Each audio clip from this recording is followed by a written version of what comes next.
Russia to every kingdom on the earth. And at its centre, Constantinople, the world's great marketplace. Its fabled wealth, its gold, its emeralds, its palaces, its glittering churches. A legend so rich, it caused its own destruction.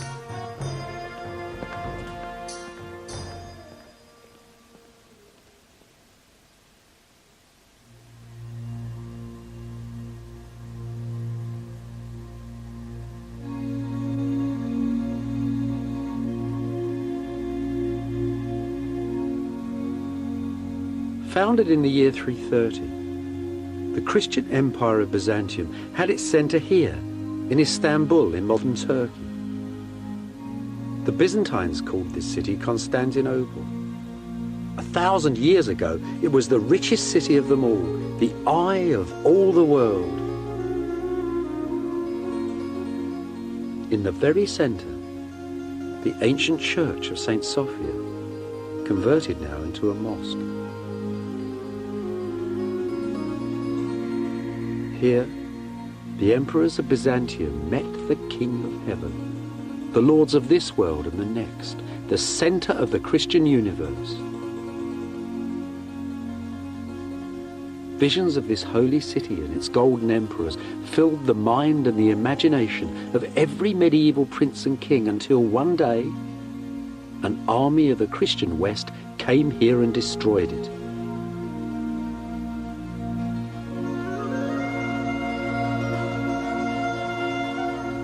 Beside the church, above the sea, a shadowed park with 5 centuries of buildings in it, the Palace of Byzantium.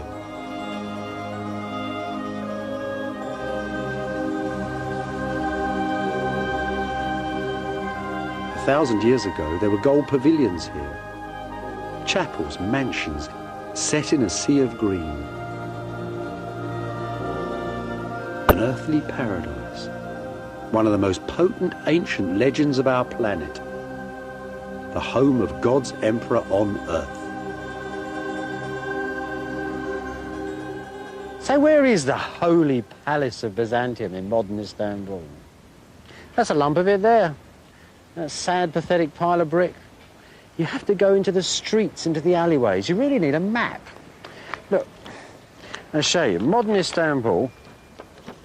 Why the map's always open the wrong way? Modern Istanbul, ancient Constantinople. I'll show you what I mean. Look, there's the great Roman roads coming into the centre of town, the hippodrome where the people met the emperor, the great church just beside it. And there, between that wall and that one there, that whole area was all palace. Dozens of buildings, dozens of churches, all together, high and glittering right across the hill. So you might ask, where the hell is it now?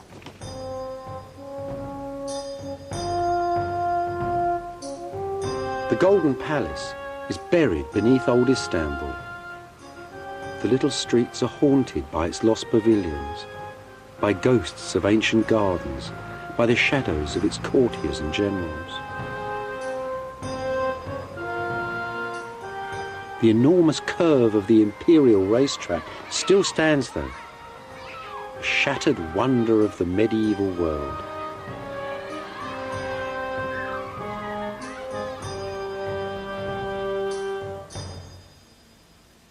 We're right at the very heart of the Palace of Imperial Byzantium, and there's a corner shop. Well, at least you could say the Byzantines invented corner shops. They had a law about them. There should be one in every street, they said, for the necessities of life. That there, though, that's something else. That's a part of the palace itself. Just part of the foundations, though. Once they held a great high terrace, not that tea house up there, where the emperors walked each evening in the fading light, their fine silks flowing gently in the fresh sea breezes.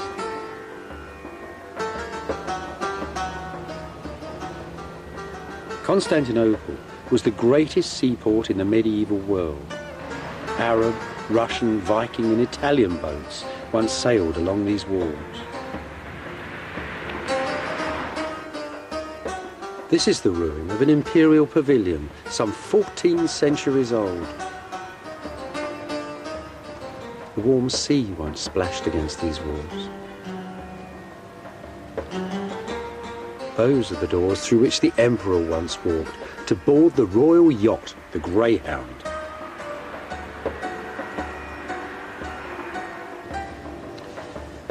The emperors like to live beside the seaside, so it's always a good idea to, when you're walking along the seaside walls of Constantinople, to look and see if these little gates give you something of the entrance to the palace.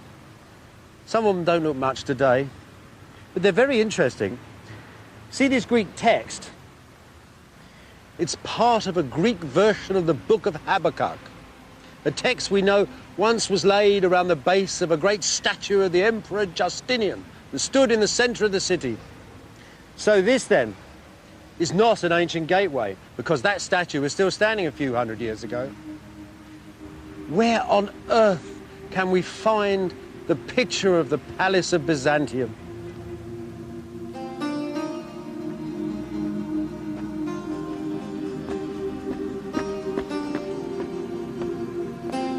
It's still here, of course, in its imitations, in echoes of the great palace of Constantinople that stand in Sicily and Spain, in Syria and Rome. Villas, gardens and verandas, all set like tents across the hill.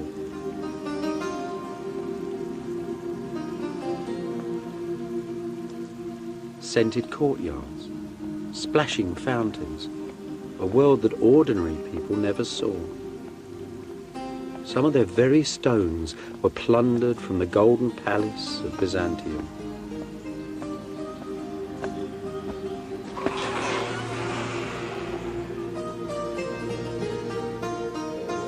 There were churches too, filled with the holiest of relics. Fragments of the true cross set in gold and blood-red rubies. And great jewelled cups made for the emperor's own communion.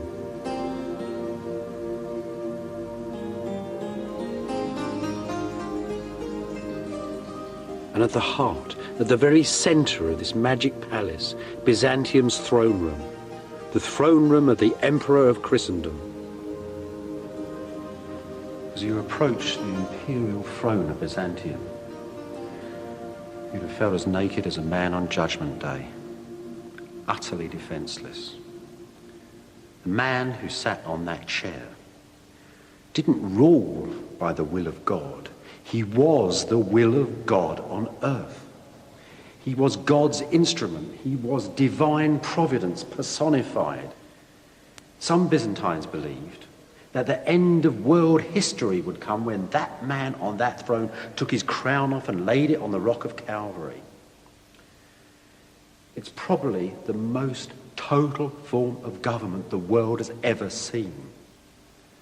You don't have, for example, participatory government in this. Who can participate in the will of God? You can only bow before it. You can't have morality or loyalty. You can't have good kings or bad kings, because who can know the workings of the will of this astonishing emperor? That is Byzantine politics.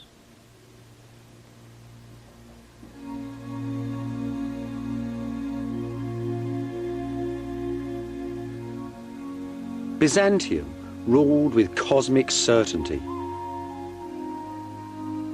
It didn't dominate its neighbours with vast armies, but with images of God and government, with bars of gold and promises of princesses in marriage and alliance, all dressed up in the silk robes of Byzantium.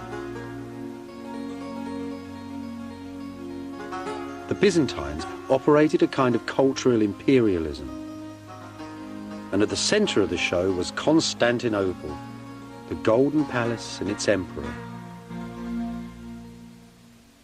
Diplomats and merchants, Easterners and Westerners, all give astonishing descriptions of a weekly procession that wound through the cloisters and the gardens of the palace, all filled with singing choirs, and ran up to the great church of St. Sophia. "Behold the morning star," they sang, as the emperor approached. "In his eyes the sun's rays are reflected. Adore him, ye nations, bow the neck to his greatness." The whole world agreed that this was the most magnificent, the most awe-inspiring sight on earth.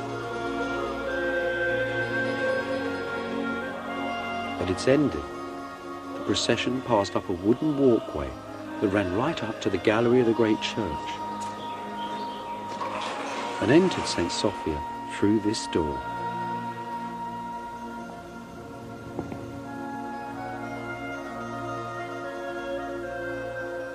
Here, high up in the gallery of St. Sophia, was the chapel of the emperors and the court.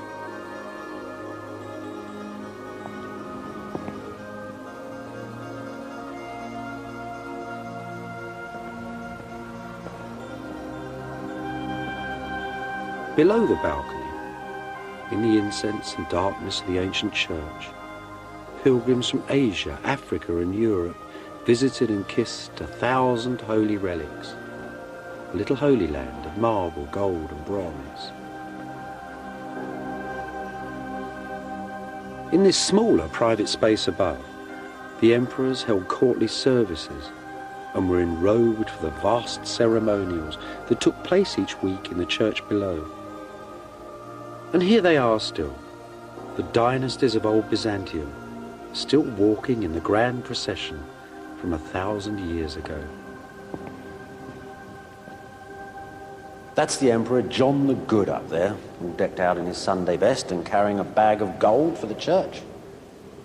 He was a good king. He was from the Commagene family. It was a noble dynasty, died out in 1185. That's his wife, Irene. She was a Hungarian princess. See, she's got blonde hair. And that poor little weedy chap round the corner is their son Alexis. John desperately wanted him to succeed to the throne, but he died young.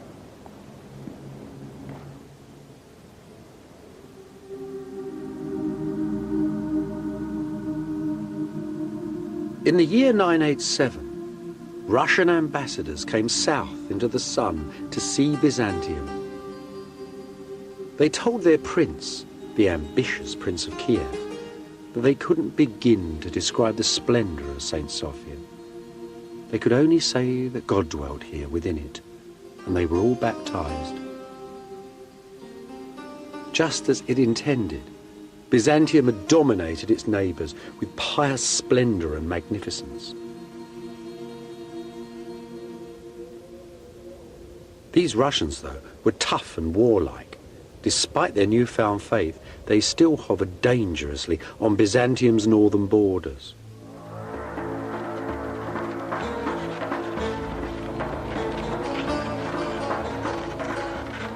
Rather than dispatch grand armies to subdue them, the Byzantines employed images of God and government.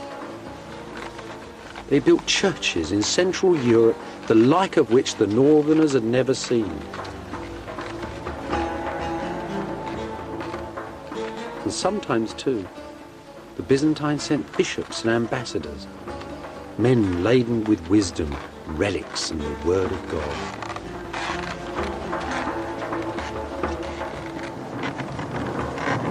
The Byzantines didn't like to travel north in the winter. The diplomats had to go sometimes with little bars of gold stamped with the emperor's name, wrapped in furs and stuffed under the sledge out of the way, the gold to bribe local chieftains to attack one another rather than to go and attack Constantinople. It was a terrifying journey. First of all, you went to a Byzantine border fort. There the governor tried to grab a few of the sons of the local princes to keep them under control. And then you set out across the icy wastes.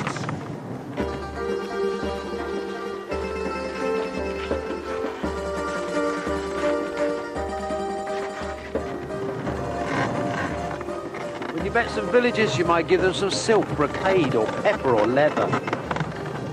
But always out there as shadows hiding in the woods with a pecheneg.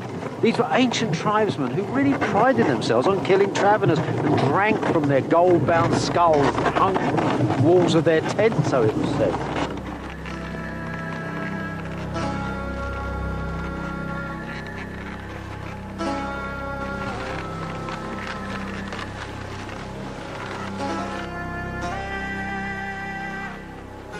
After months of travel, you'd arrive at the side of the frozen river Dnieper and look up at the great fortress of the ruler of Kiev, the prince of the Varangian Rus.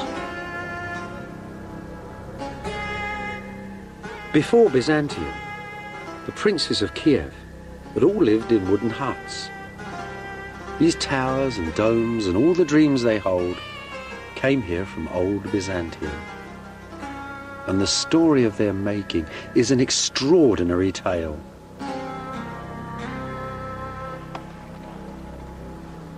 This little area here was once the centre of Kievan Rus, a little stockade just 600 yards across. Now you've got to think it's the year 988. There's Prince Vladimir, a Byzantine bishop, and a lot of Byzantine craftsmen are coming out here. It's just before dawn. It's very cold.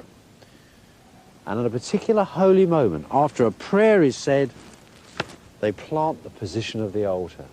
And then, as the sun comes up and a shadow is cast across the snow, a nobleman called Simon, so tradition tells us, took off a golden belt and they measured out 20 golden belt lengths. And that would be the first church in Vladimir's kingdom. It's an astonishing moment in history. It's the old technology of Greece and Rome, 1,000 years after those empires are gone, going into parts of the world that they had never managed to conquer.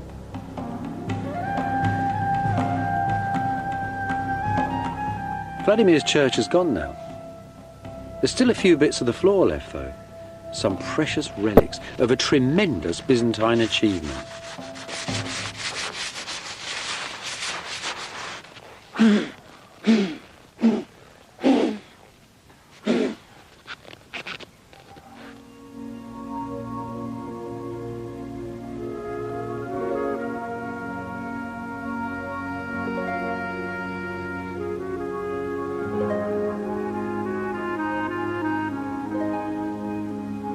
This is the church they built, the Cathedral of St. Sophia of Kiev.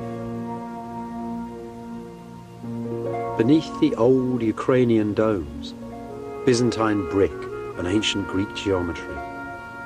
These could be the walls of an imperial church in ancient Constantinople. Inside, memories of the palace of all palaces and the church of all churches, the original St. Sophia at Constantinople.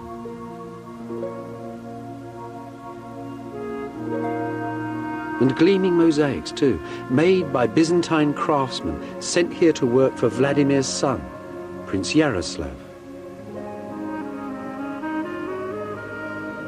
Carefully preserved images of Jesus, Mary and the saints, images of government and holiness to pacify the north. The heavenly court of old Byzantium, floating high above the Prince of Kiev.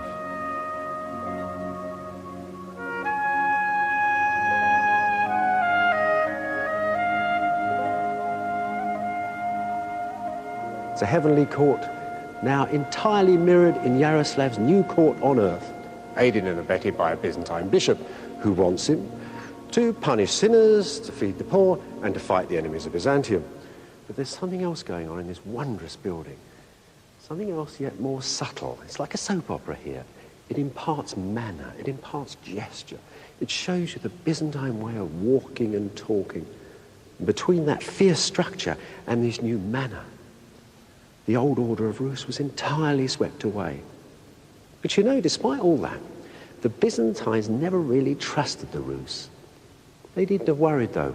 The Russians had learnt their lesson very, very well indeed. And centuries later, when Constantinople itself had been thrown away, when Constantinople, the second Rome, had gone, then Moscow, the new capital of the Rus, declared itself as the third Rome.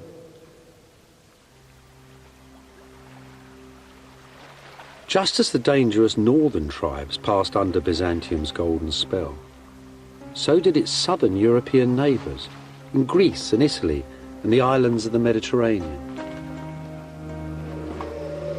Venice, that ancient little town set on the mud banks of a North Italian salt marsh, was the owner of a powerful fleet of warships, as much a menace to Constantinople as were the tribesmen of the north. Beneath the stones of Venice, then, the bricks and columns, the technology and arts of old Byzantium. Just like Kiev, Venice's first churches and its most powerful images of God and government all came here from Byzantium.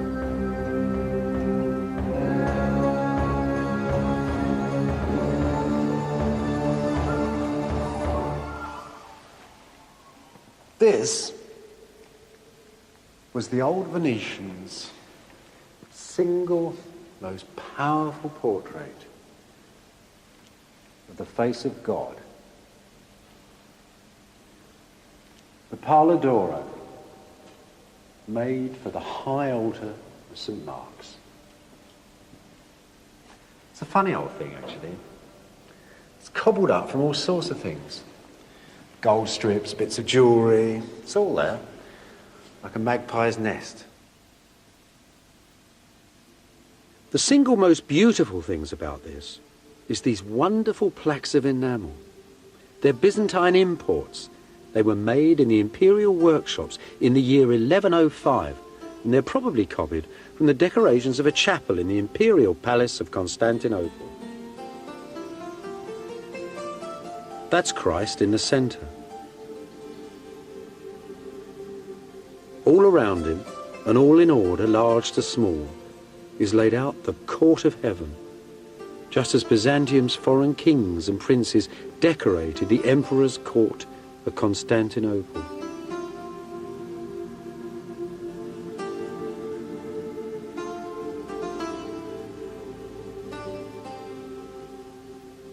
If you were a useful ally for Byzantium, and you sent off 30 or 40 pounds of gold to Constantinople with a humble letter, the emperor might just honour you with some of these panels, pictures of God and your local saints, and portraits too of you amongst the golden prophets and the angels of Byzantium.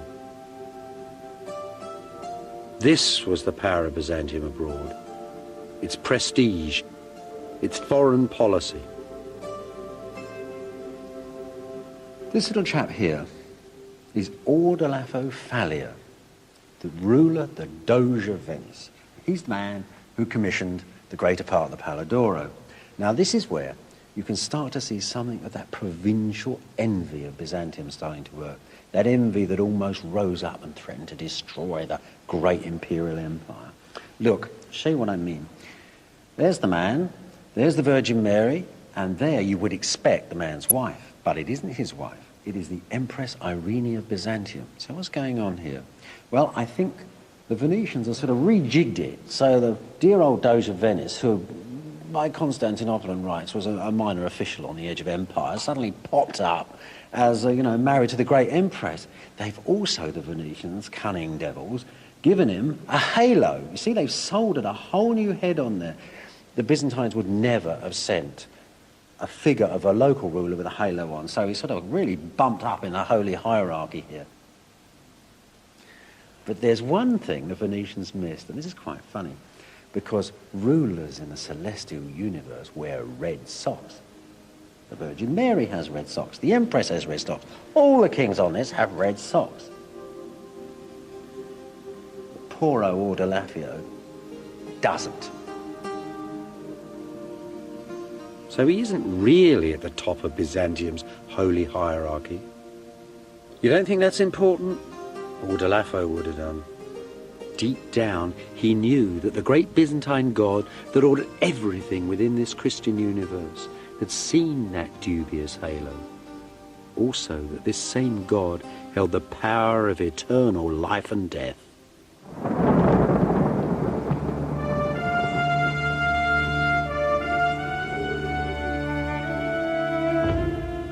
By the Middle Ages, Byzantium's most powerful images of God and government had crossed the Mediterranean and penetrated Central Europe too.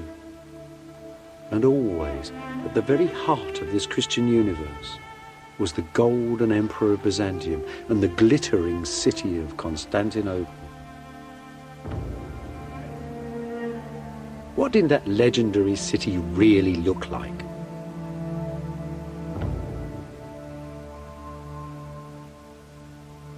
In modern Istanbul, one single precious district of the city still holds something of the air of ancient Constantinople buried underneath it. Part built from the stones of the city's ancient marketplaces, Istanbul's bazaars still stand in Byzantium's thin streets. That old electric mix of races and religions, trades and professions is still here as well, just as it was 1,000 years ago. Oh my God. What are they then? Monsieur, sansü, Türkçe, sülük. Sülük. Leeches. Leeches. Leeches. Yes, leeches. Leeches. So, clean your shoes, clean your blood. Doctor, eczema. Excellent. Eczema. Romatizma. That's amazing. Old Yeah. Byzantine leeches. Yes. It's good for everything, right? Yes. Istanbul's great marketplace, a living legend. Goods from Byzantium's bazaars are found today in excavations in Sweden and Afghanistan, in England and in Russia. And like Coke cans in the Gobi Desert, they give out a very special buzz. Something for your constipation. Henna for your fingernails. And come in. Everything the Byzantines had. Sultanas. Bet they didn't call it that. In Byzantium, women mostly made the deals. Nowadays, though, the traders here are men.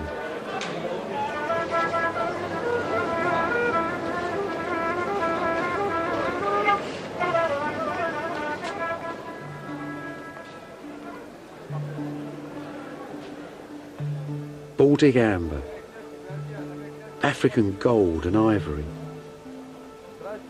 Asian gemstones, Eastern silks and spices, and multinational traders, Italians mostly, buying and selling everything you could think of. There were fortunes to be made out of Byzantium.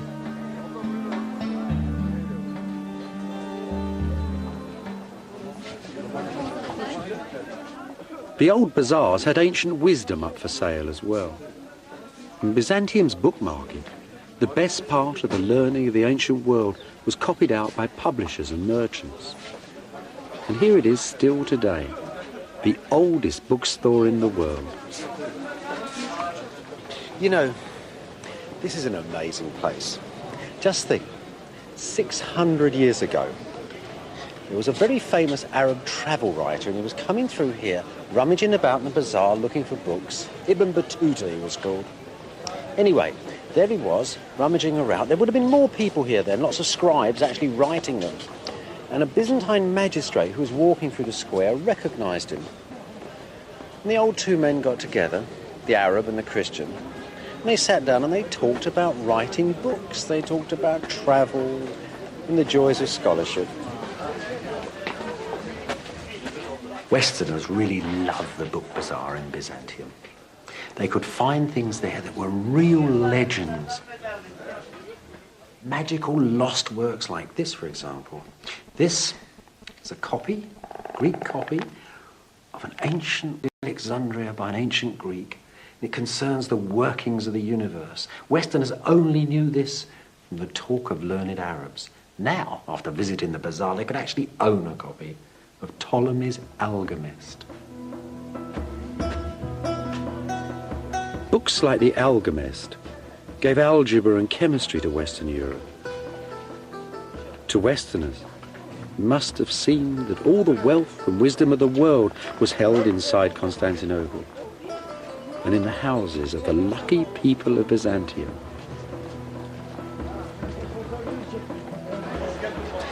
The Byzantines lived in a very face-to-face community. It was a very tight, enclosed world.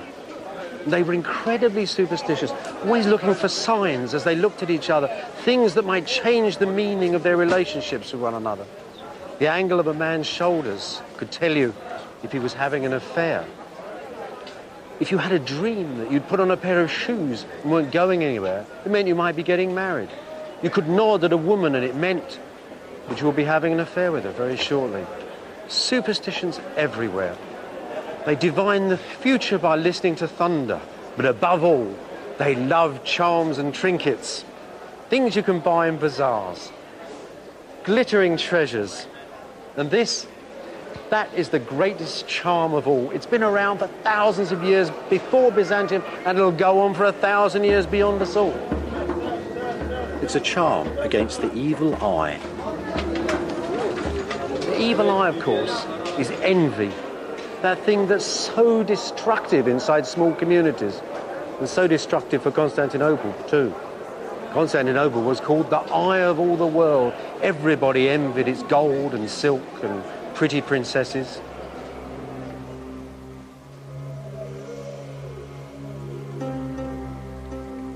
Not everybody, though, was allowed a glimpse of heaven. Poor old Bishop Luitprand of Cremona, who'd come to Constantinople for silks and for a Byzantine princess for his prince, hadn't got either of them. The Byzantines had lectured him upon the gross behaviour of his prince and sniffed at the very idea of sending an imperial princess to such a barbarous and distant kingdom.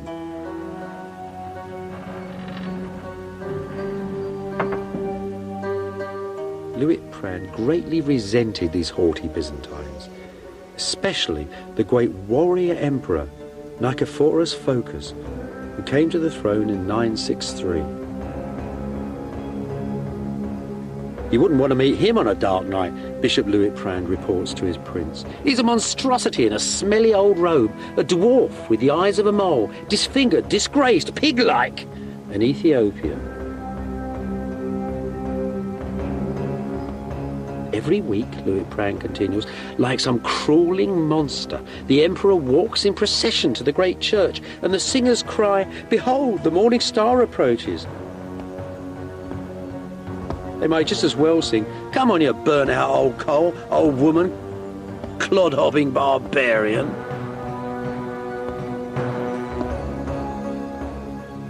As Western diplomats like Luitprand reported on the weakness of the emperors and on the 1,000 years of treasure in their city, so Western Europe's princes grew ever stronger, ever more powerful, and ever more envious of Byzantium.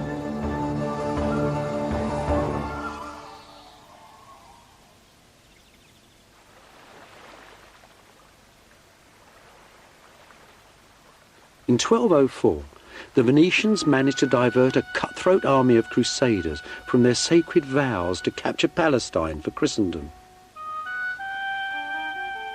Promising them the plunder of Byzantium, they provided lists of the treasures and the holy relics inside Constantinople. On the 13th of April, Venetian war galleys sailed up to the city walls, and the knights of France and Germany, of Italy and England, jumped from the boats onto the battlements. The campaign that followed was a nasty mix of treachery and chaos. At the ending, the city's walls were breached and the imperial throne was overturned. Many Byzantine nobles fled here, to the palace of Black and Eye, where they were besieged by Henry, the noble Prince of Flanders. Now, the Venetians knew exactly what was in this palace. They even had an inventory of its contents. And when the nobles gave up the fight, they took everything they could out of the building. Gold, silver, precious jewels, silk, satins, ermine, minever. The haul was tremendous. More booty, it said, was taken from this town than from all the cities since creation. Over the next 50 years, half of Constantinople was boxed up, crated, and shipped out of the city to Venice and the West.